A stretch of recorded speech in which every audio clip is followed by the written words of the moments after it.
3 ditë, 3 vrasje dhe 1 vetvrasje në Vushtrri dhe në Prishtinë.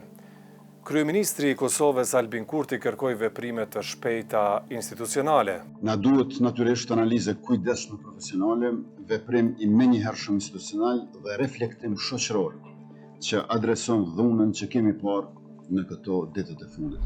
Me 23 mars, një 19 vjeçar u vra në Vushtrri nga një bashkëmoshatar i dyshuar.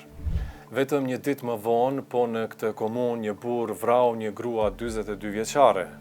Dorasi 58 vjeç me pas kreu vetvrasje. Me 25 mars në Prishtinë një burr 63 vjeçar u vra dhe një tjetër mbeti i plagosur. Të gjitha këto krime dyshohet se u kryen me armë ilegale. Rreth 230.000 armë të tilla pa leje besohet se gjenden ende në duart të qytetarëve të Kosovës. Këtë shifer e dha Ministria e Punëve të Brendshme e Kosovës. Pjesa më e madhe e tyre dyshohet të kenë mbetur nga koha e luftës së viteve 1998-99. Por përse nuk po zvoglohet numri i armëve ilegale? Pavarësisht fushatave të shumta për dorëzimin e armëve gjatë 26 vjetëve të fundit, ato ende përdoren. Sipas monitoruesve, një nga faktorët që se inkurajon dorëzimin janë dënimet tepër të ulta për armbajtje pa leje. Pothuajse në të gjitha rastet dënimet e shqiptuara janë vetëm dënime me gjob, eventualisht dënime me kusht dhe nuk ka dënime me burgim efektiv.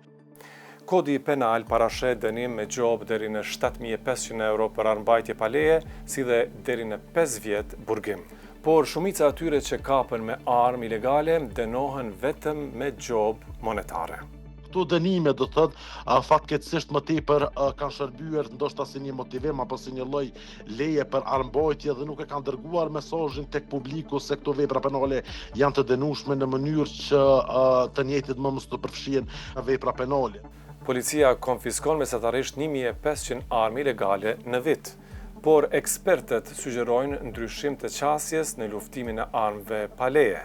Duhet punuar edhe në pakon tjetër sociale, vetëdijsuese, fushatat ndryshme, pastaj duhet ketë po besoj amnisti serioze, duke pas parasysh që në vendin tonë janë mira armë, llogaritet që janë mira armë të paligjshme në duart e qytetarëve. Ndërsa numri i armëve ilegale bie ngadalë, në rritje është numri i personave që pajisen me armë me leje. Të dhënat e Ministrisë së Punëve të Brendshme tregojnë se vetëm gjatë vitit 2024 janë dhënë mbi 10.000 leje të tilla. Me armë mund të pajiset çdo person mbi moshën 21 vjeçare, por fillimisht duhet të ofrojë një arsye të besueshme për nevojën e armbajtjes, të ketë aftësi psikofizike dhe t'i kalojë testet e nevojshme. Sipas të dhënave zyrtare, mosha mesatare atyre që pajisen me armë legale është 40 vjeç.